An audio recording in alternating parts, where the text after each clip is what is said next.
Hello, hello. Good afternoon. Hey, everybody, let's make our way to the seats. We'd love to get started. Good to see all of you. Thanks for being here. I guess by the turnout, I'll say that you're all happy to be here. Good to see some familiar faces, some new faces. My name is Salar Tagizadeh. I'm responsible for the 5G Hub here, the team, the space, the tech, but more importantly, all the projects and all the exciting stuff that comes through here. All the partners we innovate with, all the existing projects, all the future projects. And we couldn't be happier to be hosting all of you here again for 2023 Speaker Series sessions. As you know, this year we have one a month. Those of you that attended last year, we had, sometimes we had a couple a month. And this year we also are live broadcasting. So thank you to those of you that are joining us virtually. Good to have all of you here. And we're hoping for an exciting night of conversation, some great connections, some awesome networking, which is happening right now, but more importantly, hearing from our expert panelists on the topics that we've selected for this evening, startups, and going into the next year as well. A big plug from me to all of you, and all of you to all the people that you do know. We are here to work with the community and to be a resource to innovate with. If you haven't yet, check out our website, submit a project. If you have a great idea, not yet fully baked idea, it's something that you're ready to go to market with, we'd love to work with you to figure out how to put it on our network, how to make it work well, and ultimately how to make it something that is built for the 5G era, some next-gen use case and application. Those of you that still haven't made your way to the seats, go ahead and slowly walk on over. Let's make sure we get the seats filled and allow some folks over the other end of the connection to join as well. I'll wait a couple more seconds before we kick it off to the sizzle, so I'll be patient. We'll put out more seats too for those of you that are standing. But again, good to see all of you. Let's have a great night, and I'll talk to some of you after the event.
Wow, hello. Good afternoon. What about that sizzle? Wow, that gets me so pumped up. It's so great to see so many familiar faces, so many new faces. Welcome to the 5G Hub 2023 Speaker Series. My name is Erin Rainey. I lead the Tech Experience program here at T-Mobile. And I gotta say, it is so good to be back. I am so excited for this year and our continued focus to support and promote the 5G ecosystem.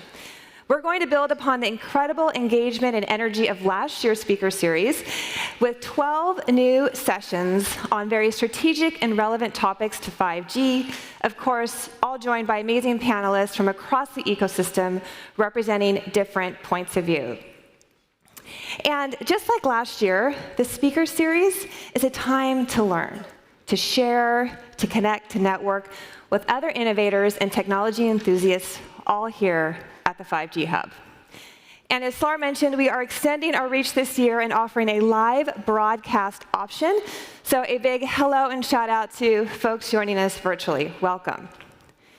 It's 2023, wow. And 5G is now available to over 323 million people with T-Mobile's extended range 5G network. That's over 1.9 million square miles. And over 260 million people have access to T-Mobile's super fast ultra capacity 5G. But as we know, 5G is more than coverage and faster speeds. 5G is about connecting our world and enabling new solutions that leverage new capabilities of wireless.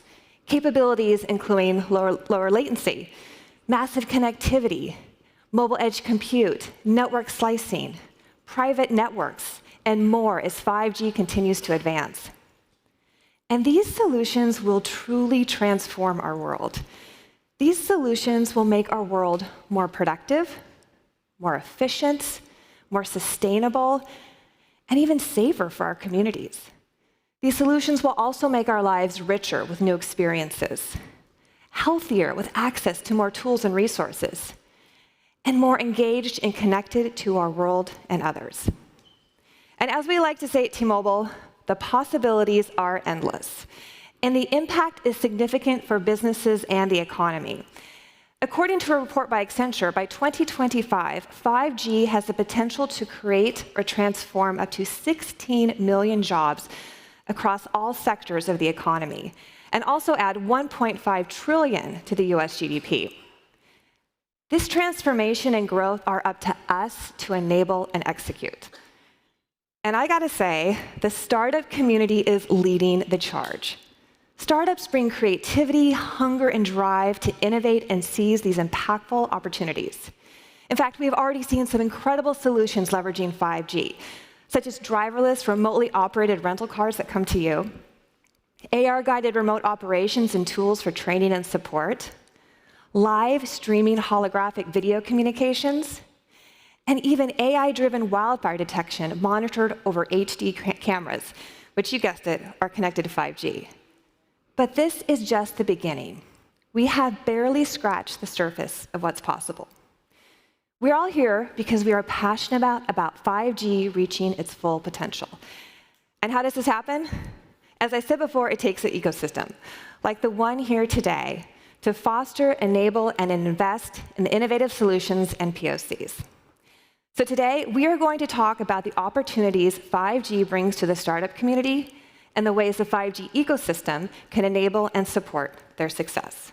So let's get things started, and please join me in welcoming our panelists out on stage.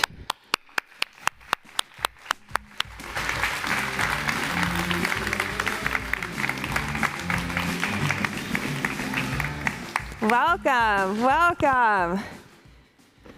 Good afternoon. Thanks for being here. Look at this audience. This is awesome. Great. All right. You guys are in for a treat. We have some amazing panelists here to kick off the year and with our first series on startups. Let me start with some introductions. This man needs no introduction. This is Jim Brisimitzis, founder and general partner at 5G Open Innovation Lab. 5G Open Innovation Lab allows developers to harness the future potential of 5G network capabilities. Coming from Microsoft, Jim was responsible for startup engagements, partnering with leading North American startup accelerators and incubators, helping to accelerate their business. Currently, Jim and his team care deeply about experimenting, doing, and enabling 5G networks as a strong, thriving developer platform. Love that. Welcome back, Jim. Thank you. Thank you for having me. Awesome. All right, next we have Aseem Datar, a partner at Madrona Ventures Group. With 17 years at Microsoft under his belt, Aseem now finds himself identifying and evaluating new investment opportunities, while also working closely with existing companies and startups on business and product strategies for hypergrowth. Aseem was GM and COO for Azure Cloud and Data Platform, Microsoft's fastest growing P&L. Aseem incubated that to over $20 billion run rate before joining Madrona. With his background in cloud, AI/ML, intelligent SaaS, and more, Aseem is interested in a broad range of startup businesses, especially those using 5G. Thank you for joining, Aseem. Welcome. Thanks for having me. All right, and next we have our very own Jeff Pellegrini. Jeff is head of T-Mobile Ventures, the corporate venture capital arm of T-Mobile. Jeff oversees the fund's investment activity in startups that help drive new areas of growth for T-Mobile and unlock the power of T-Mobile's leading nationwide 5G network. Jeff and the investment team work together with T-Mobile's business units to fuel opportunities where T-Mobile can deliver value as both an investment and a commercial and strategic partner. Excited to have you here, Jeff. Thanks for joining. Thank you, Aaron. All right, so let's get started with some of our panel discussions. I'm going to start by asking our panelists a few questions, and then I'm going to turn it over to our audience, both here in the room and joining us virtually. So get your questions ready. For those of us here, please just go ahead and speak into the microphones, and then for those joining us virtually, please go ahead and put your questions in the chat. All right, so let's get started. Jim, I'm going to start with you. Sure. As founder of 5G Oil, this is obviously an area that you're very passionate about. What opportunities does 5G present for the startup community now going into 2023? Yeah, like I said earlier, I can go all day about this, but so 5G in the context of where enterprises are spending a lot of their time and attention is actually heating up more today than when we started the lab 4 years ago in this journey together. We find it to be part of the digital transformation journeys and investments that enterprises are starting to make. In private wireless, private 5G, there's a lot of tire kicking that's leading to POCs that eventually will start to lead to bigger deployments. And the construct of all of that coming together has really actually changed the playbook for CSPs like T-Mobile as you move from 4G into 5G, and as enterprises are exploring cellular connectivity, enterprise edge computing, and all those other really cool things like robotics and AR and VR. So we're at that intersection of when you bring all these elements of the platform together, what really could be done? And that's what's really exciting for us. Now that we're 6 batches in, we selected our 7th batch. It starts in March. 101 teams doing really amazing stuff, and great partners, 18 partners actually participating in all that as well. Awesome. So it sounds like we have all the components now. Now it's just kind of orchestrating that. Right. And there is, and we'll get into this with my esteemed colleagues here, who I've known for so long, so this is going to be a really fun session. There is no playbook for this, right? We're kind of discovering this as we go along, and that's what's really fun about this. Can you share maybe what's been one of your greatest learnings running 5G Oil when it comes to kind of orchestrating all this? I thought I was really good at partnering before. I've learned, holy crap, it's with 18 partners and 101 teams. It's been quite the journey. But we have a fantastic team: Kurt, Sumai, Steven, Kevin, Scott. Alexander before that. We've had such a great ride and great partners who are really digging in. For the startups who have been here, and I see a few of them in the crowd today, I hope they'll walk away by saying that the 5G program that we run is really about opening new conversations and new doors. And from that standpoint, I think that has been a fantastic accomplishment of the lab and our partnerships. Wonderful. Thanks, Jim. Aseem, a question for you. From the venture side, when you are evaluating startups that are leveraging 5G networks, what do you see as the greatest potential?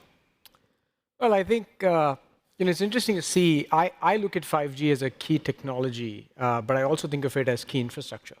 I think I grew up in the world of platforms, Windows, Office, Azure, and we always prided ourselves on being great plumbers, right? And I actually think just like plumbing is essential for building a house, you got to look at infrastructure like compute, network, storage. I think those things are key in terms of what drives growth. And if you look at it from a startup's perspective, what they really want is they want a solid platform, right? I think one thing I'm super excited about is the capability that it brings to the edge. And I think of edge as a broad-based platform that many applications can use. Like at Madrona, we have this thesis around what we call as intelligent applications. Now, what's an intelligent application? It's not just taking data from one place and driving analytics at the other, but it's also insights. Now, insights can be at the edge, where you can have a device that runs a small footprint with machine learning models that not only get acted upon, but also trained by going back to the cloud and getting a hop. In that case, I think there's no other technology that can make it possible other than 5G. So I look at it as a core component of a platform that enables use cases all the way from edge computing to sort of route it back to the cloud, and even systems like robotics or automation, as we'll talk about in the panel. When you are talking about, or I guess looking at specific use cases with edge, what are you seeing most of, or what do you see as having the most potential, at least right now? Yeah, I think from the edge perspective, what I'm most excited about is command control and learning at the edge. Often we've thought of edge or edge devices as something that get trained with machine learning models. The model gets deployed, and if you have to go tweak the model, you've got to have the data back, and you're retraining it in the cloud. But with 5G, you can actually learn on the fly. Like think of a scenario around an oil drilling use case, right? you're actually navigating real-time faults as you're trying to discover oil. And if you hit a fault, you've got to go retrain the model back. Now, that can't happen in near real time if stuff like 5G doesn't exist. But with 5G, you can actually believe and dream of a world where you are training the model in real time, so it's getting smarter as you evolve, versus having to wait for latency to kick in, retraining the model, put data over the long haul back. And so those are the kind of instantaneous command, control, and learn scenarios that I'm most excited about. Well, thanks, Aseem. All right, so Jeff, question for you. Talk to me a bit about T-Ventures and what you're looking at when you're evaluating startups and leveraging T-Mobile's 5G network. Yeah, I mean, so first, Aaron, just a little bit of background. So, as you said in the intro, I mean, we launched T-Mobile Ventures with the mission of amplifying the huge investment that T-Mobile has made in 5G infrastructure, spectrum, deployment resources, et cetera. So, when you go back, I mean, just a quick T-Mobile plug for a second. T-Mobile grew from a small regional player to the most valuable telecom company on the planet by market cap. And along that way, thank you. Along the way, we've established a network leadership position in the US market in 5G. That was absolutely inconceivable 10 years ago. And there's been countless technology, deployments made, generations of network technologies. There's been spectrum auctions. There's been Un-carrier moves, mega mergers, pandemics. The challenge with each technology generation is, we don't really know how the market's going to utilize it and monetize it until we're looking back on it. New business models like Uber and Lyft, et cetera, didn't see those coming, right? The way the hyperscalers, the way we use our phones, the amount of data that our networks, carry and service is just orders of magnitude larger than we could ever have imagined. So, our goal with T-Mobile Ventures was to get, our organization plugged into the community that's here today, and the innovation community, entrepreneurs, operators, technologists, investors, to create a pipeline of opportunity that we can bring back to our business units, our technology teams, to try to unlock the true potential of 5G. Awesome, thanks, Jeff. So a follow-up question, how does T-Venture work with others in the VC and innovation space? How do you partner? Right, great question. So look, we've worked hard to build sort of a trusted network of partners, both corporate and strategic VCs, the Qualcomms and Intels of the world, other kind of like-minded carriers around the world, as well as partners on the institutional side, to just to talk thematically, to review pipeline, to review their portfolio companies, and to try to bring those sort of thought leadership and sort of pipeline of opportunities back to the business. And if something lands as a commercial opportunity for T-Mobile, it could end up as an M&A opportunity, or maybe we make an investment along the way, try and support them in their growth. That's a win for us. Awesome. Great, thanks, Jeff. Jim, I want to go back to you. Mm-hmm. I guess maybe if you had to give me one of the biggest challenges startups still have today, what's the opportunity that we as a community here, an ecosystem, can help? Yeah, startups generally just have the biggest problem with networking to the right people to accomplish whatever their goals are. So we at the lab work very hard with our partners on trying to bring some of those barriers down to help them the most. That's really the biggest challenge. The second biggest challenge is how do you take a startup's product that ultimately will coexist with other platforms and solutions that our partners have at big enterprise customers, for them to kind of learn together, right? And to kind of see that art of the possible play out. So we started to build more capabilities in our lab environment to enable those engagements to happen more fluidly.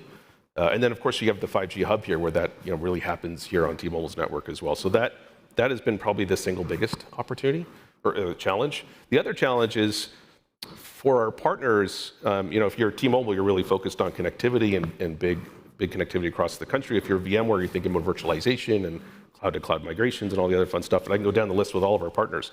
So we oftentimes try to in a friendly way, agitate our partners to think a little bit outside their silos because this opportunity is so broad. It could touch connectivity and edge computing. And a lot of the stuff that we're exploring today still hasn't been thought through. As my colleague Kurt Steck would say, the edge is the Wild West right now, right? And there's all these regions that are kind of forming, and people are trying to figure out how do you build intelligent applications that are edge aware. So on the fly, somewhere, anywhere in the world, an application can easily just take advantage of a resource pool that's out there for computation as necessary. That whole world is coming together today. And so those are some of the bigger challenges. So I guess what tactics have you taken then when you work with partners like T-Mobile and others, Edge, other big partners here locally too, and bringing them into this ecosystem and to make that networking and accessibility for startups? Yeah. I started this journey with Rick Balakir and JY earlier. So I think Rick would attest that patience actually matters the most. And then just constantly pushing and pushing and pushing. I was going to say persistence for you. Persistence, yeah. Persistence. I mean, there's passionate persistence. we're 7 batches in. I still remember the very first batch. T-Mobile would say, "Hey, that's a really cool company, but I just don't see ourselves working with them." And then now 7 batches later, guess what? They're collaborating. Yeah. So that's it. And frankly, for all of our partners, it's not a fault of theirs. I ran the Microsoft for Startups program under Kurt's leadership here in the US and Canada. We had the same problem in Microsoft, right? You kind of stuck in your view world or the world view, and startups are often doing something kind of nutty out here, and you're not quite sure if it's going to work. And so you want to really understand where they're going and try to work with them as they're going. So as they grow big. Right. We've had a few of those teams actually grow quite big. Awesome. Yeah. Aseem, what are your thoughts in terms of one of the biggest challenges still for startups? Well, I actually think that you got to approach it from a slightly different angle around where is the demand coming from. I think you alluded to it a little bit, Jim, which is let's leave consumer aside for a second. Like if you're trying to sell into an enterprise, if I'm a manager in an enterprise sitting and thinking about like, do I actually go deploy an ISV or a startup solution? I always first start to think about ROI. Like in my mind, it's that 1:10 kind of criteria that has to be satisfied, right? If you're a startup trying to work with an enterprise, like what's the big hair on fire problem that you're solving today? Like, are you bringing in 10x, or are you helping maximize revenue? Are you helping reduce cost? And if I'm somebody in an enterprise, I'm constantly thinking like, are my resources giving me 1:10 return? And so from a startup perspective, you might have great tech, you might have great use cases, you might have amazing competitive moats for the long run, but if you're not solving a hair on fire problem today, that convinces somebody to take out their checkbook right there and then and say, hey, I want to buy or I want to partner, I think you've got to then hone in on that and ask yourself the question of why not? Like, why am I not best in class at what I'm doing, and why am I not approaching it from a state where somebody's willing to pay me right away? So I think for us, as we work with startups at Madrona, like one of the things that we really pride ourselves on is just asking us the hard questions, like staring at the startup founders alongside us and saying, hey, are we true value creators? Like, have we crossed that chasm of we're not selling technology, but we're selling a solution? And so that's the hardest part, to sort of go convince somebody that you do have 1:10 ROI. And I think back to Jim's point, it all has to start with what am I going after and what's the big market space. So those are the big sort of ticker points that we look at. Wonderful. Thanks, Aseem. Yeah. And I would add to that. I mean, sometimes the markets are still taking shape. I mean, we've had AR, VR sessions here, Aaron, and that's a space that we know is important. We're a big consumer shop, and as well as on the enterprise side, and we know whether it's AR, VR applications or metaverse type scenarios, it's all going to live on our network at some point. But as T-Mobile, it's been difficult. I mean, what we've seen, as you said, some amazing technology. It's hard to have a lot of conviction on exactly how things are going to take shape and sort of how T-Mobile will play. And then from kind of our perspective on the venture side, what are the right investments to make that can help sort of pull T-Mobile into the space? One example along those lines is just the notion of IoT, right? IoT's been talked about for over close to a decade now, and I think it's just been hard to sort of see that uptake from an IoT perspective. And there's a reason why. I think the reason is like there's a crossing the chasm between IT and OT teams that's just been hard to sort of bring it together. Like who's the enterprise customer who's screaming for IoT solutions, right? Whether it's on the factory floor, whether it's on the industrial type of setting, like there's a lot of data. Everybody collects data. How do you make sense of it? And I think there's a maturity stage when it comes to data, right? Back in the day, there was, hey, I want to start collecting the data. Then there's this notion of, great, I want to start analyzing data. Yeah, but it didn't stop there. Like, do we derive real insights from that? But I think the final nirvana is around like intuition, right? Looking at all the backward-looking data and having all the historics, can you actually come to the point where you're predicting ahead of time when you're running these intelligent AI ML models? And that's kind of the holy grail that the world's after. And you'll see this with like, you know, the work that's been done with like foundation model kind of thinking, which is we have to get there. And it's been a slow grind. And I think, you know, getting to where the market is always the aspiration, but it takes a little bit of time for winning those beachhead customers that really prove out the big use case. Yeah, absolutely. All right, so I'm going to ask our panelists one more question, and then I'm going to turn it over to the audience. So if you guys want to get your questions ready, and we'll get the mics turned on. I'll ask this question before somebody else does, because it always comes up. But kind of back to enterprise applications and use cases, what are you guys seeing in terms of a vertical or a use case from an enterprise that's going to be, I guess, has the most potential or that we could actually see come to life this year? Do you guys want to go first? Go ahead, please. Industry sectors that we see are investing quite heavily in this cross-section of technology are, in no particular order, manufacturing, transportation, energy sector, which includes utilities, some healthcare, agriculture, although it's growing, no pun intended. So those entities in those sectors are looking at an increased usage of this technology because in the case of manufacturing, the aspiration is to get to lights out manufacturing and fully autonomous supply chains and all the other fun stuff. In the other industries, it's all about unlocking data, and it's so critical to their operations for efficiency because in many cases, some of these enterprises are working on somewhat razor-thin margins. So those are the areas that we find the sectors we find most interesting. The areas we find really interesting is we are seeing a resurgence of practical IoT, where it's you know we've kind of crossed a chasm and people can make sense of it. There's still some integration that has to happen, but it's coming together. Big data is huge, super huge. AR and VR, I think, has also crossed an interesting chasm where there's a lot of applied enterprise use cases that just make a lot of sense. Tactile, who we had as a guest here last year in the summer speaker series, is a great example of that. We're seeing others.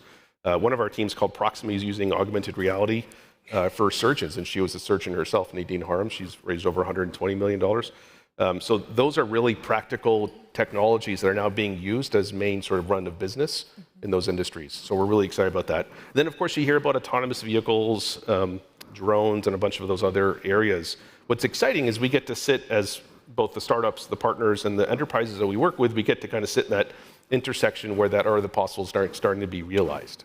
And that's what's really cool from our standpoint. I'd love to hear your perspectives. Yeah, I can't disagree with the industries you listed. I'm very bullish on industrial and manufacturing, primarily because that 1:10 kind of starts to satisfy. Right. You know, that equation gets satisfied very quickly because these are very tangible costs when you start to connect like different individual cells in an industrial setting together, and you get a connected supply chain.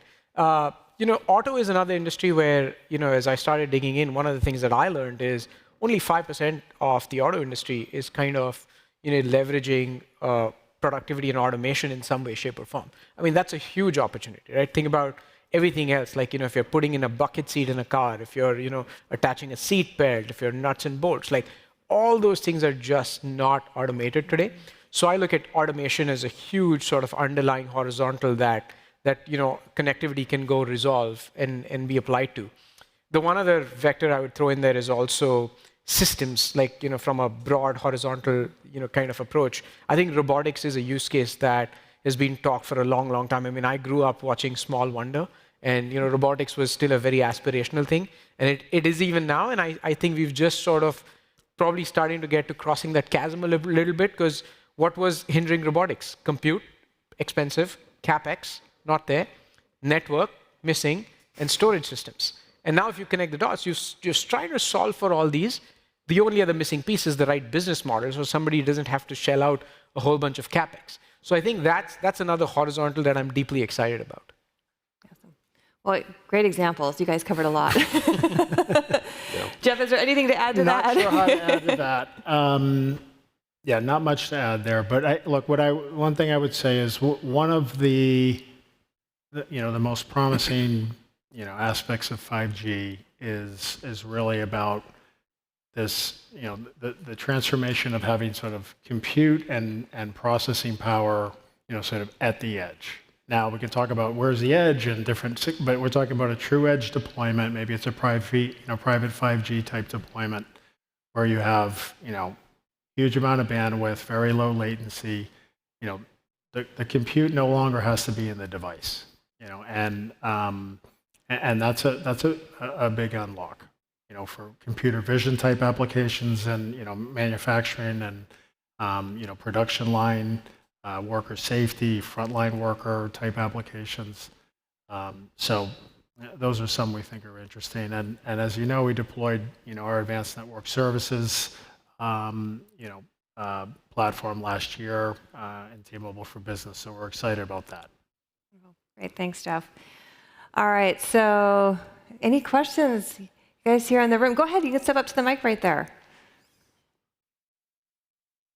Hello, my name is Nick Nelson. I'm with the Technology Alliance. My question is specifically about the Washington State startup ecosystem. When you look at Washington State and Seattle, you see this really big tech hub. But when you look at the amount of CVC and VC funding that's going to those tech startups, you see more of a deficit compared to other areas like San Francisco, for example. So my question is, what do you think is the biggest barrier or set of barriers for the Washington State startup ecosystem to really get that money? Great question. Thank you, Nick. We just raised a $690 million fund, so we're open for business. No, but I think it's a great question. A couple of things I would say. I've been in the area for about 20 years, and I grew up at Microsoft, spent about 18 years here before pivoting to VC. One of the things that I believe has actually changed is Seattle's really become, for lack of a better term, the cloud capital of the world, right? And when you start to look at, what does Seattle have or the Pacific Northwest have going for itself, it's got the talent.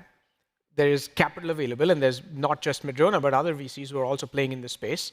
There is, deep innovation that's coming out of, the University of Washington, research labs out of Microsoft, founders coming out of Microsoft, Amazon, Google. So there is all the makings for a great startup ecosystem. I just feel that we're a few years behind. But coming back to your question of hey, what provides the impetus? I think we're at a tipping point for the area. I think there's a lot of interest, especially early on in the seed stage or the pre-seed stage, because the barrier to entry for getting a startup off the ground has not been capital at the late stage once you've proven out a business model, but it's about early stage. And this is why I think at Madrona we pride ourselves on what we call as day one for the long run. So we are day one investors. You could be two people with an idea. You could be a solo founder with some thinking about what an idea could be.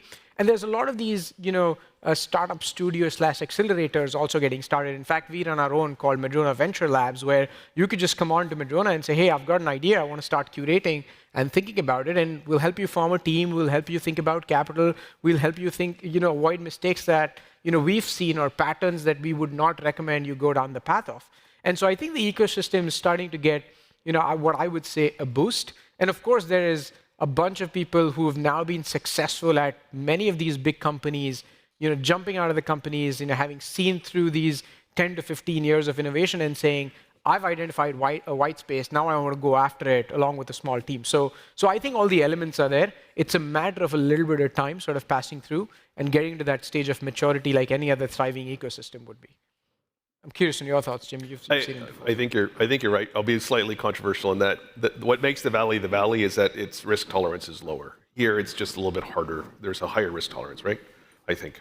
Yeah, I could agree. But in the valley, you also have the benefit of many startups that have grown up and become quite successful, and then those founders go out and start deploying big capital, sometimes through their own firms or sometimes through others. And so there's that dynamic as well. And as Aseem rightly pointed out, we're at that tipping point here in Seattle as well. So I think risk tolerance plays into that. Jeff, I'm curious about your perspective. I agree. I don't have any particular insight into why Seattle, but I tend to agree. I feel like it's I mean, Jim, the whole Open Innovation Lab was founded really in sort of the prominence of Seattle and cloud and now 5G. So, I feel like we're getting there, but it's going to take time. There was a time at Microsoft when we were there, if you remember, when a lot of the ex-Microsoft or AWS engineers or whomever who started companies would actually have to go to the Valley to raise funding. And just recently, I haven't seen as much of that. And I don't have any scientific proof of any of this. It's just more gut feeling. But I haven't seen as much of that happening anymore. I mean, I think there's an interesting point you made about risk, but there's another one, which is the DNA of the type of founder that you see, right? I mean, I think 10 years ago, if you had somebody leave a Microsoft or an Amazon or Google, people would look at you and say, you're not a startup person, like you've been at a big company. And I think that's changed because a lot of people from these big techs have gone up and built successful unicorns or successful startups. Right. And so there is a lot of tailwind behind it. I mean, there's the high spots, there's Octo, there's, you could name 5 companies which have been founded by very mature folks who've grown up in these big enterprises. And so there's a lot of proof points now. Snowflake was another one. And so I think that theory has been disproved a little bit. So I think when you've got founders jumping out of these companies, there's more than willing of an appetite to say, okay, great, I'd love to back you up as a founder. Absolutely. That's a great point. All right, looks like we got another question. Hi. Having all this free food makes me really glad I paid my phone bill. Thank you for your hospitality this evening. I'm Scott Kuznicki with the ASUS Northwest Network in Seattle. We're advancing automated, connected, electric, and shared technologies in mobility, logistics, and energy. And so all those 3 things are really tied together, right? Our mobility system, logistics, support, and energy. So what you were referring to before, Aseem, was really Tom Alberg's book Flywheels, right? Where he talked about how as we build more and more successful companies and they go beyond the startup stage, people will come back in and bring what they earned there to do the next thing. That's really what this region is about. And we're seeing that happen in the ASUS world right now. How is T-Mobile going to support this broad-based IoT that's going to be essential for the evolution of transportation and logistics in the Northwest, which we know is inextricably intertwined with energy? Great question. Jeff, want to start? Well, I mean, in the IoT realm, I mean, this has been a market. I mean, IoT has been around in some form or another for for quite some time. And I think we talked about inflection points earlier. I think we're at a point now where we're seeing IoT, industrial type applications in manufacturing and other things that are likely to get more traction and become more of a meaningful part of T-Mobile's portfolio. So I think it's been a difficult realm in some ways because it brings in roaming, international roaming. Like, anytime an IoT deal has come up over the years, it's had sort of really far-reaching sort of tentacles into other sorts of the business that have created a bunch of friction. So I think we're getting to the point now. I know there's it's a high priority within our enterprise team now to bring some solutions to market, but those have been some of the hurdles. And I think to add to that, I think just from a device perspective, IoT has just taken longer, right? But you don't require 5G for IoT, but I think 5G brings, again, back to this ecosystem, right? When you talk about edge computing and AI and other logics that are going to help, you don't necessarily need the kind of bandwidth, but you're going to need that logic and intelligence to do some of these great applications that we're talking about. So hopefully IoT can kind of ride the 5G wave a little bit, and I think hopefully we'll see more of that. Next question. Hi, Prisha Caraway, cultivated at T-Mobile. This is for you. So you talked about generations. I had lunch with Preacher. I know her very well, and her husband Ollie. Good to see you again. You talked about entry points. Yep. You had certain companies that didn't make it in the beginning, but you're on your 6th generation, basically. 7th, yep. Oh, 7th. Yep. So when you see technologies such as OpenAI, Sparrow, and such, when do you say it's 1GL versus 6GL, and when do you say it's ready for prime time and we're going to bring it into oil?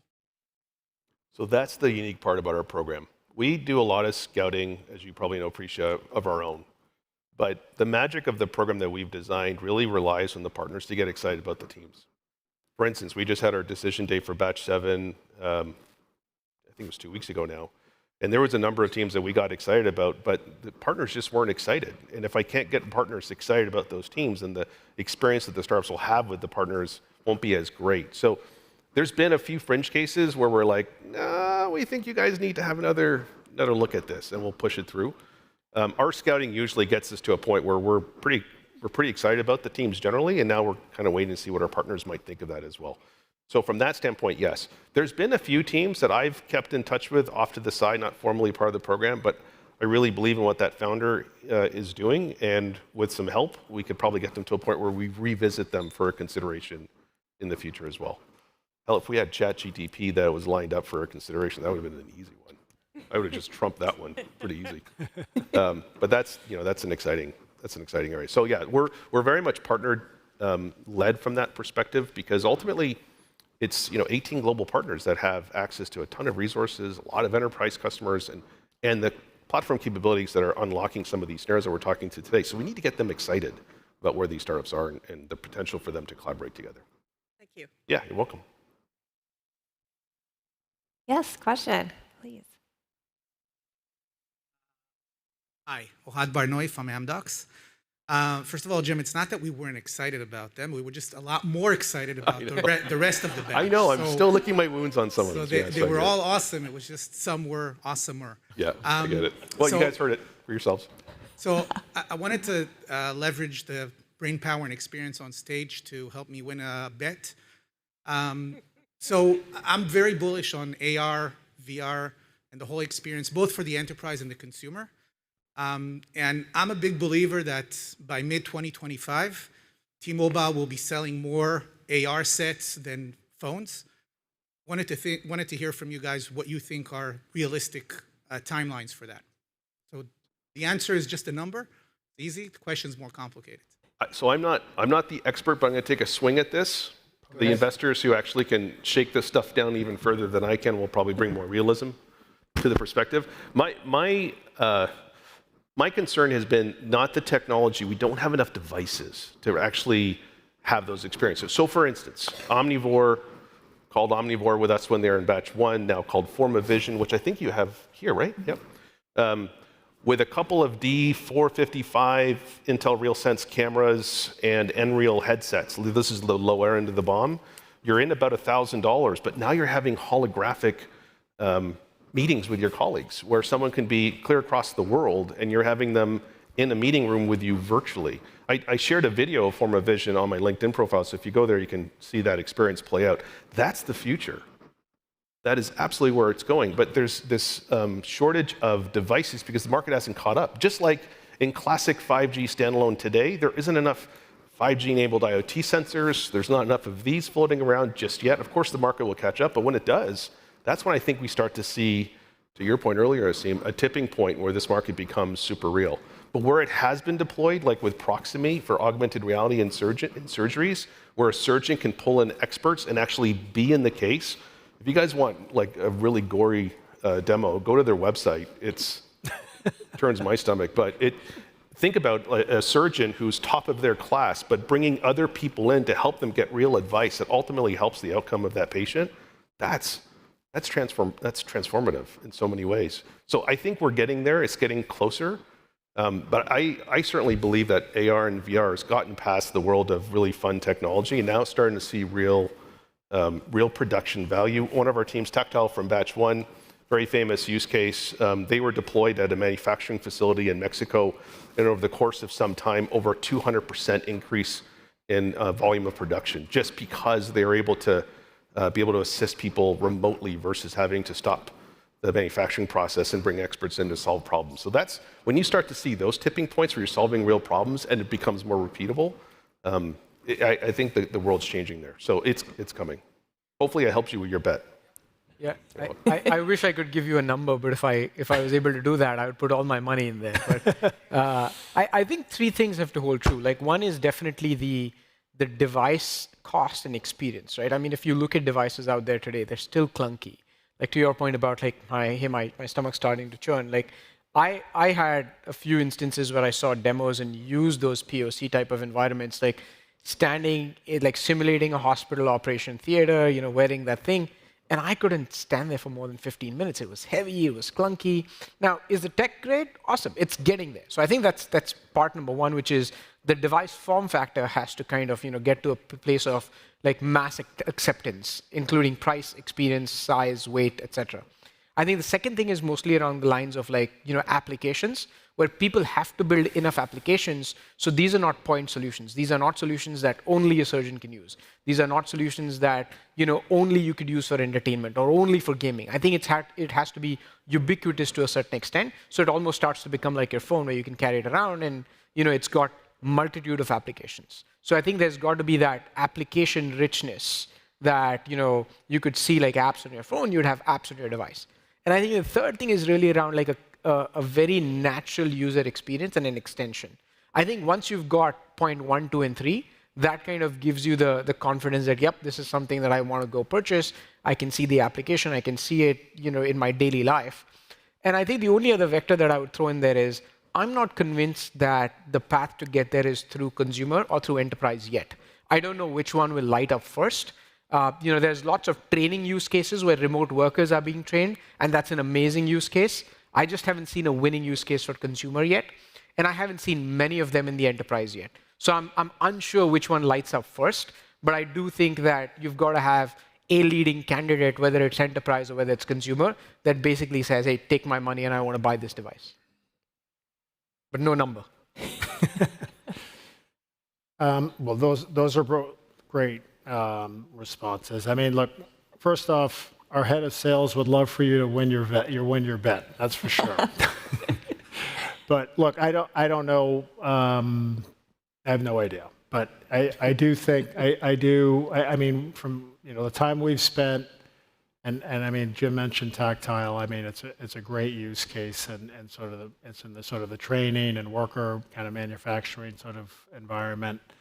When you really see how this is brought to life and how it can make things more efficient, safer, the continuity of information and how it's transferred between workers. So these are real. We believe that this ecosystem will grow. There's certainly device challenges, power challenges. I mean, lots of things that need to be sort of overcome. The consumer side, I'm less clear how this will take shape. But I do believe the metaverse will play a part in our lives, and T-Mobile's 5G network will be right there to help. Absolutely. Thanks, Jeff. And you were the first to say metaverse tonight, I think. Yeah. First one to mention it? Yes. Yeah, twice.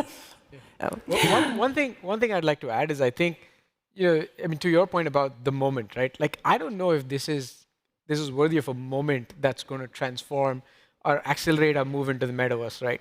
I think if we all remember the days pre-COVID when some of us were remotely dialing into conference rooms and meetings, and the damn thing never worked, right? But there was a moment where all of us were home, and suddenly there was pressure on the infrastructure to say, hey, we should have a remote-first approach. I don't know if there's going to be a moment for AR, VR / the metaverse to have its sort of acceleration lit up. I think it's going to be more gradual, would be my take, but I'll take that bet. Great question. All right, we've got another question here in the room. Please. Yeah, my name is David Shannon. I'm with Music Scene International. I just wanted to plug our name and our idea. We think that it's going to be consumers first, and it's going to be the live music industry, and we're building a business-to-business consumer global network, and it's live streaming, volumetric, and for the metaverse and Web3 and everything else. Love it. Very cool. Got my name in the hat. Okay. Yeah. Thank you. Thank you. Yes, please. Hi, this is Jignesh. I'm from Spyfox Networks. So my question is about startup ecosystem things we're talking about. On one side, in current climate, we see there are a lot of possibly problem-solving people or skills coming out of the big tech companies. And on the other side, networks, investors, and big tech companies would be also stumbling upon problems worth solving. How, or are you aware of any platform where we can channelize these problems worth solving to the aspiring startups or skills coming out to see that these are the problems? Can I go and have a bet at it? So maybe can you articulate the kind of problems that you're talking and referring to? Any kind of problems? Right? There are many areas where problems needs to be solved. And on the other side, tech companies are laying off a lot of people, and there are a lot of skills coming out. So when we're talking about firing problem to solve, how can we connect these two dots? Are you aware of any platform? The closest platform that I know of on one side of the equation is Product Hunt. But you have to have the other side of the equation for that ecosystem work. We're working on a project that, if successful, will be a place where use cases for the technologies that we talked about tonight could be demonstrated. That might then spark, hey, that's a really interesting solution to that problem. I'm having that same problem, but here, will that solution work? And so we're hoping that we eventually get there. But having been in the enterprise world myself for 23 years, I mean, there's a crap load of problems everywhere. And usually the CIO or the CXO or the LOB, line of business owner, whoever it is, typically doesn't always have 100% coverage of where those problems are. They're just everywhere, right? And we had seen at Microsoft, and please keep me honest on this one, but it was the surge of departmental credit cards buying SaaS services that upended what we thought the world was going to be like in the business app world. That was just one example. And that's where you have to kind of look for those markers and follow the trends to see if this is something that's really solving a bigger problem. Yeah, and I mean, I saw my friend Fran Dorothy in the crowd somewhere. He's with me in Azure, and I know the first time we started talking about cloud, I think the first order of business was to go talk to 200 CIOs, CTOs, and I remember some of them telling me, "Hey, come back when the cloud is real." I'm like, "What do you mean, come back when the cloud's real? It's here." And they're like, "No, it's not here. We're not convinced." And so I think it's a little bit of a grind to sort of get through that stage. But to your question, I mean, Madrona is. We've got accelerators. We've got a venture labs that we run called MVL. It's run by a great guy called Mike Fridgen. I'm happy to connect you folks with him. We are often, as VCs, we look at, what markets are big enough, what problems are worth solving. And we also run this thing called a Future Founders program, where we have a lot of people coming in from enterprises who are potentially latching onto an idea or thinking about it. And it probably might not be fully formed as yet, but we're willing and open to say, okay, great, here's what we know about that problem space, building the business, the mechanics. And it's a little bit of an iterative process that you have to go through. I mean, I think there's very few entrepreneurs who just jump out and are super convicted on, I know what I'm building, I know who the customer is, I know what the market is, I know what the tech is. But I think it's a journey. The other thing that I will say is, to your point, a lot of great companies that are long enduring and have competitive advantage kind of got built in times like these. I mean, if you look at Stripe, if you look at Tableau, if you look at all the big techs, like if you look at Uber, all these companies kind of were born or started in times like these. So there's a lot of opportunity when you look at patterns, and I think the best people to go start companies are the people who are deeply entrenched into the problems of today and living it day to day. So the best product people, the best engineers kind of live and breathe it, and if you can go solve it 10x better, that's a great outcome. Thanks, Aseem. All right, so I heard that we actually have a question online. Salar? Yes, we do. This question is from Matthew Moreland, and it's taking us back to that AI topic. But it reads, with the uncharted waters of 5G being both exciting and thrilling, and now Microsoft recent investment of $10 billion into AI, does T-Mobile have any partnerships in line involving AI development? Not that I'm aware of. They're looking. Yeah. I mean, look, AI, to me, I mean, this cuts across many different verticals and many topics that we've covered today. And I think it's a prime example of, we talked about sort of edge computing and the fact that, this processing can be done in the cloud. I mean, I think that from a T-Mobile perspective, there's a lot of opportunity to utilize, the right AI technology by deploying it in that sort of architecture. But no specific sort of initiatives that I can speak to. Thanks, Jeff. Oh, yeah, go ahead, Jeff. Here's what I wish for. I wish that these things are really just a screen, a radio, and a small processor, and all the intelligence is in your network. and the dialer is dead, and you just say, hey, call mom, or call my wife, or call somebody, and have these experiences that today there's a lot of processing power on this, but eventually it moves to your network, right? And then your network is so much bigger than just making phone calls now. It's a part of someone's professional and consumer life. So for the question online, that's kind of where I hope things go. And I think the carriers, T-Mobile especially, are so well positioned to take advantage of that, right? And that's why we have this, and we have the 5G Lab and other innovators who are just exploring what the art of the possible is.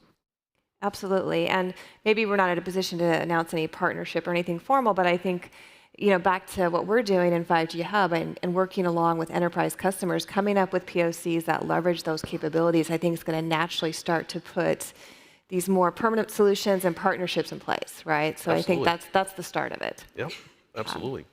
All right. You've been waiting patiently. Please go ahead with your question. My name is Riberi Konyamongere.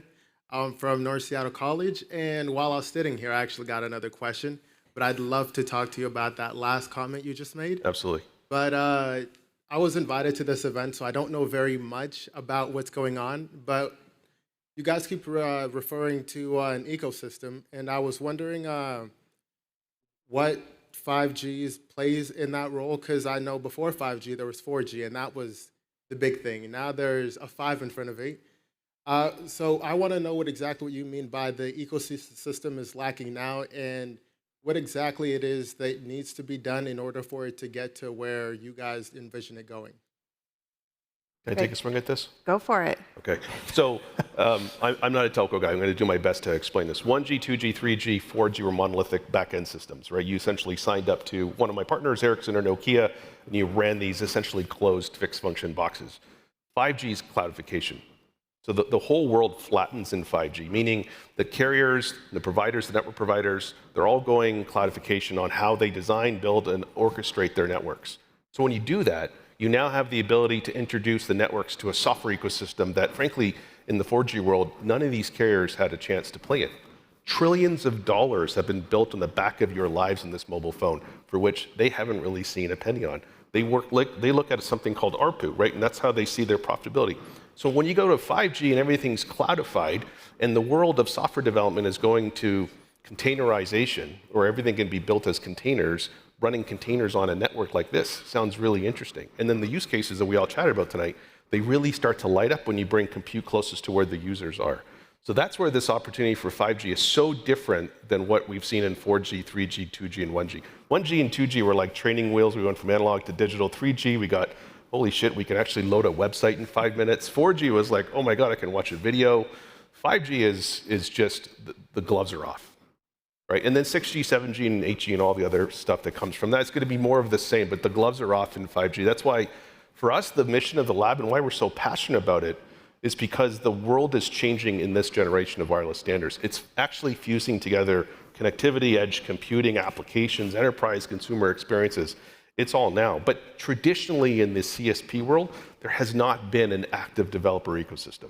Nothing to the likes of what we've seen in the cloud world. If you go hang out at Y Combinator, 500 startups, Techstars, what have you, that work primarily in the cloud, it's a very different world. There isn't much of that here in the telecom world. Does that help? Yeah. I wasn't going to ask the question, but I am now curious since you said moving everything onto the network essentially. Yeah. I think with my phone, I've noticed that, or at least with my watch, when I first traded it in, I had my watch. My watch was functioning, but I wasn't allowed to do any like software upgrades until they'd accepted my my return. So what I want to know is, aren't there some people who aren't going to be happy about everything moving to the cloud? Yes, but you know what? So much of our life is in the cloud today. Like, did you order food yesterday over HubSpot, or not HubSpot, but any one of the food deliveries places? Yeah, guess what? You're in the cloud. Did you like remotely tell your thermostat at home to crank up the heat? Yeah, guess what? You're in the cloud. I mean, the cloud's around us. I'm joking because Aseem and I were chatting behind the scenes just on Microsoft's. We're both ex-Microsoft, and we were just chatting about Microsoft's journey to the cloud and how transformative that has been to Microsoft as an ecosystem. So, you know, is there resistance to it? Sure. there's a resistance to change generally, right? I'm agitating friendly every day to my partners here at T-Mobile. Hey, let's kind of think about stuff beyond a SIM card. There's some really cool things here that we could go do. Change is hard, but that's the part that I love about innovation. Right? We get to see really cool startups doing really cool things, but if really cool things aren't solving big problems, to Aseem's earlier point and Jeff's earlier point, and actually making big markets, then they're just really cool things, and that's really it. Thank you. You're welcome. Jim. All right, we're going to take one more here in the room, and then we're going to go back and check with our virtual folks as well. Please go ahead. Hi, my name is Monica Plath. I'm founder and CEO of Little Bird Connected Care, which is a toddler wearable and connected app. And I know a few of the faces in this room, and I just actually wanted to come up and say a big thank you. I'm a little taller here. To T-Mobile. We are on network. We're T-Mobile technically certified, and so many people have come together for a pre-seed company for us to be able to get our FCC approval, TA letter. Like, there were antenna specialists, and I don't think that T-Mobile really toots its own horn to what it does for, I mean, I'm a female founder in the Seattle area. We receive in consumer products, in hardware. Like, I don't get a lot of funding. I don't get a lot of action, and they have come together for the community, and they were actually partnering with the YMCA for our first pilot, and I just can't thank everyone enough. I know that we're not quite there for 5G. We will be, we're, Cat M, but consumer products and the technology just isn't small enough for us to be accessible to that yet, but we can grow into that, and you provided the network and the resources for us to do that, and I'm just eternally grateful for the support and the platform and everybody in this room for what you're doing for founders like me. So thank you. Oh, thank you for sharing Thank that. That's wonderful. All right, Solar, we've got a question online. Yes, we do. This one's from Darius. And the question reads, what edge compute dependent technology is set to have the biggest positive impact on society as a whole? Ooh. Hold on. You talked about taking the gloves off. Darius took the gloves off. I would love for Aseem to weigh in because he worked on the Azure team, but I think please call bullshit if you don't think this is. Yeah, go ahead. I think the biggest issue we have in Edge is how the hell do you orchestrate these apps, right? I was watching this early demo of AWS where they're like, look, we're on edge computing, and you, as a developer, you go in and you go configure this edge node in this one region. Like, holy shit. If I'm General Motors and I've got a car that's somewhere in Idaho and I need it to connect to the edge to offload data and process it, I don't even know where that car is going to be in Idaho. I just need it to connect to a network and compute. So orchestration, to me, is the biggest enabler of where the edge is going. Because everything down stack is pretty simple. It's server infrastructure. It's Kubernetes. It's pretty simple. I don't mean to diminish the simplicity of it. There's some complexity there, but I think it's orchestration is the biggest enabler. I would agree. I mean, I think the one thing I would say is I would expand the aperture a little bit, and I think orchestration is a part of it. But I do think that it starts with sort of security and data collection at the edge, right? Because I think if you think about these small sensors that are collecting data, that are recording data, that are sending it back to the cloud or keeping it on the device itself, I think there's something to be said about like what happens on the PII side of things. Like, how do we think about security? Orchestration, how do you think about device management? How do you think about device takeovers? I think if you look at use cases, and this is where I think it depends on the use case, is if you're a device that's being deployed in a defense kind of setting, the security posture is very different. If you're a device being deployed in a consumer kind of setting, like my thermostat, like I could care less if people have access to data around what temperature my house is at. Now, there might be some bad actors, but the probability of device getting compromised, data getting compromised, and somebody using it against me is lesser. If you're looking at your phone, where all your banking transactions or things that are happening on your phone, if that gets compromised, it's even a bigger problem. So I think it depends on the use case a whole lot, and I do think that the single biggest thing that can make or break an edge deployment or make it succeed is security. I mean, one bad incident. And we used to joke about this all the time at Azure and even at some of the hyperscalers. One bad incident will just take away all trust that we have in distributed cloud. And that's existential to our nature today. Like, what happens when there's a data leak, and some of us have been in the news around data leaks, and what happens then? Like, do people drop off? Do customers drop off? And I think that's a real thing that we've got to go think about. So I think it's less about globalization and how do we think about markets adopting, but more about what do we have to as a society protect against. I think we've got to protect against bad actors. Thanks, Talar. All right, next question. Hi, everyone. Eric Weaver, CEO of Transparent Path, batch number 1 with the lovely and talented Jim Brisimitzis. Thank you. I wanted to thank T-Mobile, also Rick, and also 5G Open Innovation Lab for getting us our start as part of batch 1 and really getting us on the map. I've got a question for Aseem and for Jeff about this time that we're living in now, how everything's kind of uncertain, crazy, a lot of fear and uncertainty. How would you couch, or coach rather, seed stage, early stage startups in getting past this, let's say, increased reticence to fund? Are you seeing a fall off in seed stage investing both on the institutional and the strategic side? And if you are, what would you advise startups, early stage startups on? I can go unless you want to go. Sure, go. Yeah, I don't think that we're quite seeing the fall off. I think where we're at in these times is, I think we're at the cusp of opportunity sort of exploding and the floodgates opening a little bit, and that's also a function of what's happening to talent in the market, right? A lot of people now are rethinking their career strategy and saying, hey, what do I want to do? Like, do I want to work for big tech? Do I want to go start something of my own, like you mentioned before, right? And I think people are really starting to think about what problems do they want to solve. I think a lot of people sort of ask the question of like, hey, what do you look for when you're kind of investing, right? And in general, like all of us have read, like, hey, we look for big markets, we look for great product and technology, we look for a competitive moat, we look for customer problems. But I think that at the core of it, like what I tend to look at and where I think Madrona can be the most helpful is thinking about managing risk. I mean, there's risk to every business, there's risk to every founding team, there's risk to every technology, there's risk to competition, and we look at it from the perspective of saying, look, all things being equal, big market, great customer problem, great founding team, like what are the risks? What are the real risks to this business? Like how do we think about this business in the fullness of time becoming billions of dollars or creating value for customers? And can we actually partner and think about systematic ways to take that risk out of the equation? Whether that starts with some POCs where you get customer validation, whether it's in the form of like, technology moats, whether it's in the form of like great hires that you want to make who've been successful executives or entrepreneurs or just scrappy, team members. I think we think of taking risk out of the ecosystem, out of the equation. And we tend to look at, all of our early founders and say, hey, what's the conviction? Like, what's the one thing that you want to be known for and solve it in a 10x kind of way? I mean, agree with all that. Look, it's a challenging environment, no question. And I mean, look, I think investments I think the activity is still there. It's just the cycle times are longer. The diligence might be, a little deeper. There's a little more discipline. So, I mean, as Aseem said, I mean, I would focus on, your product market fit, really kind of prove things out and, be in position to sort of put your best foot forward in the fundraise process. Thank you. Ali.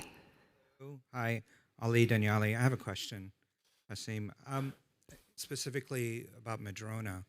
When you talk about the 10x return, and you have a context of climate change, where the problems that need to be solved are really huge. How does Madrona really justify, or do they do any sort of ag, climate tech type of investments? And how do you look at that model that you just mentioned about that 10x return when it's at a scale where the return really is about saving our planet? Yeah. It's us having, our children having a world to live in.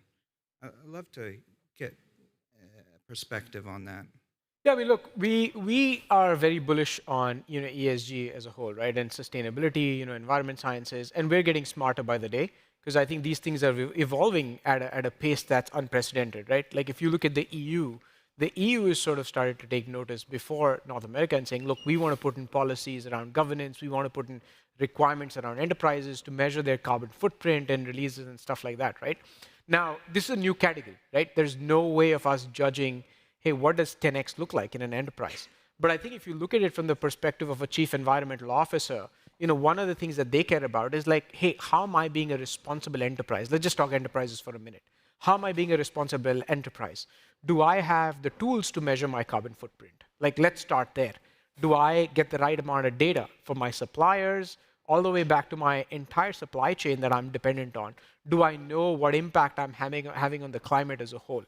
And so I think the way we think of it is before you evolve into the 10x or the application layer, I think the first question is, what are the picks and shovels kinds of tooling or infrastructure things that need to get built? Like today, if you ask an enterprise, like, hey, how do you measure your footprint? They start to look sideways. So in my opinion, there are no companies today that have solved this in a systematic manner. And that's what I mean by 10x. It's not just the dollar return, but mostly along the lines of like, nobody solved the problem in a systematic manner today. That is a 10x-like equation. And so who is the infrastructure company that's going to Microsoft, or T-Mobile, or Google, and Amazon and saying, here's a report that tells you about your carbon footprint, and here's why. And so I think it has to start there, and then you start to create value on top of the stack. But I think it starts with picks and shovels type of investments. And so we as Madrona are very bullish in this category, and we'd love to talk to companies who have a thesis on planetary sciences or environmental sciences and how we can play a role in that. Okay, thank you. Thank you. Hello. Hi, Jeff Weathersby from Protivity. I wanted to just kind of take this back to 5G for a second. It's great conversations about innovation and how do we take technology and either make something 10x better or 10x cheaper? How do we solve for something? Nobody that I've met starts with, I want to have a 5G solution, right? They're trying to solve a problem with something. And you say, what are the tools that I use for this? As 5G matures, what is it about 5G that you see that's differentiating it? Someone's making a decision, do I use Bluetooth? Do I use Wi-Fi? Do I use LTE? Do I use 5G? It's not 10x cheaper. So what is it that it's going to be? Is it if it's cybersecurity? Is it lower risk profile for private networks? Closer access to the edge computing? What, when you look at 5G that says this is fundamentally different or differentiated of how T-Mo is deploying this, that's going to say or enable a startup person or an enterprise to identify that and say, this is what I want to use moving forward? First, not all 5G is made equal. That's an important distinction. Like what T-Mobile engineers for a nationwide network with 110 million plus subscribers hitting on it daily is very different from what an enterprise is going to build for a cellular network. The tipping point we're seeing comes down to 3 areas in the enterprise. The first is Wi-Fi just sucks. Wi-Fi is great for some scenarios, but for open yards, big manufacturing facilities, it's just not fast, it's not consistent, it's not reliable, and so they start looking at cellular as the alternative. That's where you see a lot of POCs. In some cases, when you look at where wireless security is going, inherently with cellular-based connectivity, you have better security out of the box. And so there's a lot of enterprises that are looking at cellular as a way to really enable more of a security footprint. The third is we've become a lot more mobile. And so many enterprises that we've spoken to, and our sample size is not that large, but they're looking at ubiquitous connectivity globally. They want to be able to enable a device, whether it runs on their private network, a public network, or what have you, is irrelevant to them. They just want it to work, right? So from that standpoint, those are the 3 areas that we have seen become amazing tipping points. A lot of the startups that we work with 6 that are building private cellular solutions, those tend to be the repeatable tipping points that enterprises have now tripped into this private cellular network. What's really exciting for a T-Mobile as an example is that everything they've learned at running this massive, very complex network could now become a multi-tenant solution for the enterprises that gets them much closer to where enterprise spending is and understanding a lot of those new use cases that network's going to enable, puts them in a prime position to take advantage of that. So we're really bullish on where private 5G is or private cellular is going today, because today it's 5G, in the next 7 years it might be called 6G. It's all the same crap at the end of the day. It's spectrum and radios. That's it. Thanks, Jim. Jeff, do you want to add why 5G? What does 5G bring?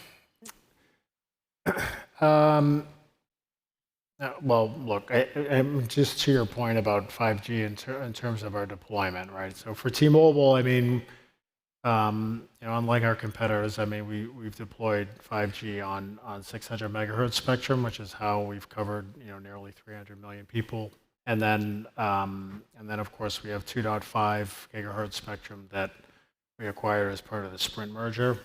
So that's a very deep spectrum holding that allows us to provide a lot of depth within more concentrated areas.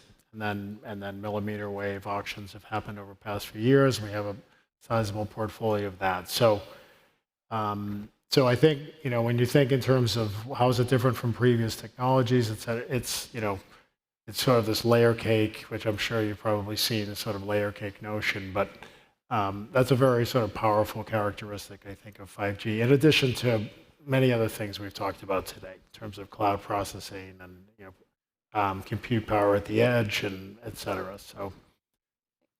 Good stuff. All right, thank you. I think we have time for one more question. Yes. You can hear me. Yes, there we go. Worse now. Yes. Worse now. Yeah, so I'm from BitVivid, and we are into video analytics and data analytics. We automate safety, security, and industrial compliances. My question is going to be for three of you guys. I would like to know if you have any advice on acquiring customers, new customers. Create value. I think it's interesting. I mean, this is a fairly loaded question and pretty broad, but the way I would think about it is, I think it's critical to understand, what are you trying to displace? And what I mean by that is, how are customers doing things today, and how do you do it, better, faster, cheaper, at more scale, and less cost? I think those are the metrics that you'd want to look at, right? And you're not going to solve for everything, but essentially, the general theme that we try to hone in on with our founding teams is customers are doing the task today in some way, shape, or form. Maybe they're using 10 tools. Maybe they're using outside services. Maybe they're not using it in a systematic, software-defined kind of way. Like, how do you come in and how do you create value where things get either better, faster, or cheaper? And how do you do it at scale for them, right? And I think that's the quintessential example of what does a customer need to believe in to work with you as a team to go take out their checkbook and say, here, take my money because you're doing it way better than I can, right? The only other thing that I would add to that as a qualifier is, if you're a category creator, you got to have a keen sense of people don't know what they want. I mean, there's a really amazing book that I swear by. It's called The Mom Test, and I think it's a great book in the realm of customer discovery, customer identification, ICP. So I'm in no way connected to the book authors, but I do recommend it as a fantastic read in terms of identifying, what is it that helps you win customers. Okay, can I add to it? Please. Okay, so the solution I'm working on, I feel that is going to probably make our planet secure. Okay, so as you said, it is a very broad term. How can we acquire one customer? We really have to identify it.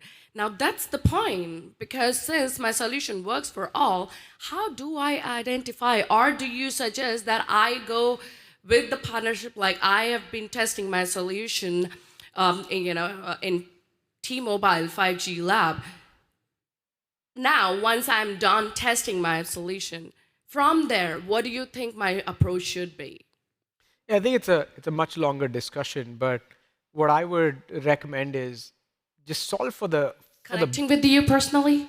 For sure. To say you guys should talk afterwards. Reach out to us. Happy to help. But the one thing I would want to leave you with is, I think this notion of I'm solving for all is a little bit of a slippery slope. I think you want to get super clear on who's your buyer. Like, is it the IT department in the enterprise? Is it a line of business person? Is it the CFO? Is it the CMO? Is it the CIO? Is it consumer? Like, I think getting super crisp on identifying that would be helpful, because otherwise you're trying to build everything for everybody and you start to become a vanilla product, right? So I would rather you be a spear and kind of lean in with that wedge and solve for one customer who's just an absolute fan, and then kind of spread out. But I think having a pointy approach, in my opinion, works best. Thank you so much. Do you want to add anything, both of you? I think your first customers are your most important customers early on. I also think it's hard sometimes for founders, myself included. You fall in love with what you've built, that you want the rest of the world to fall in love with it. Unfortunately, they're paying you. So you kind of have to listen to them and take their advice. What we imagined for the lab 4 years ago is very different from where we are today. We're very much a customer-led organization in our culture. And I advise most founders to do that. And when you delight your first customers behind the scenes, they're talking about you to other customers. We brought in 2 partners, Intel and T-Mobile were our first 2 partners. 16 of them came in without any business development from our standpoint.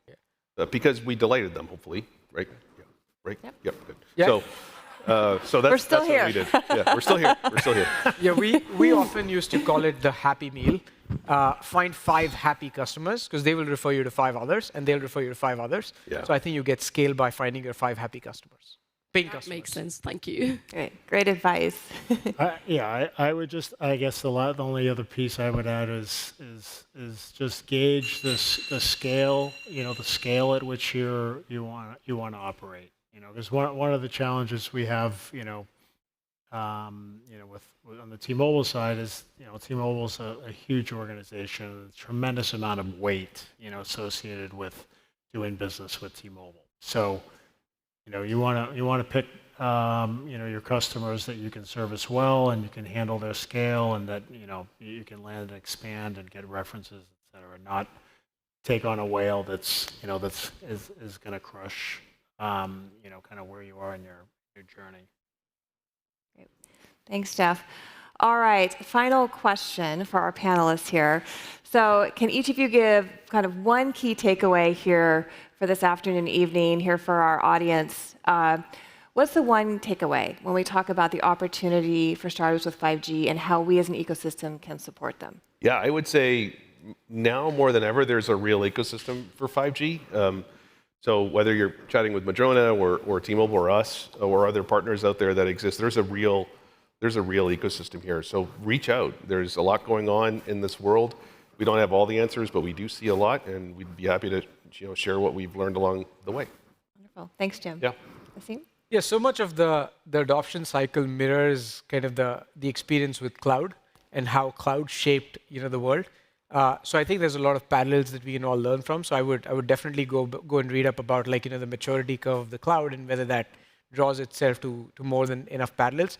But I would like to leave people with one thought, which is try not to sell 5G. I think 5G is an enabler. I think you start with solving the customer problem and work yourself backward and say, okay, great, 5G seems like the great building block. I think that's the way to success. Wonderful. Thank you. Agreed. Jeff? Great. Yeah, I mean, I think I would just echo Jim's point around sort of the ecosystem and the importance of just connecting in and sort of talking through things with on the T-Mobile side, our team. We can make introductions into the organization because we see a lot of opportunities. Sometimes it's not the right time. We're waiting to see how the market, we talked about, AR, VR and other spaces that we're seeing, take shape, but still figuring it out ourselves. So don't be discouraged as a startup. It's a journey, and, sometimes we need to learn kind of along with you. Oh, great, thank you. Well, let's give our panelists a round of applause. Thank you. Great discussion. Also to our audience here in the room and online, awesome questions. Thanks, you guys. Wow. Great first session for 2023. That was awesome. And good news is we have our next session on February 28th, and the topic is automotive. So please go to our website and register for that. We'd love to see you here in person or virtually, of course. And those of you that are still here, please stick around for some more networking. The bar is still open, and we'd love to keep the conversations going. So thank you, and good evening. That was fun.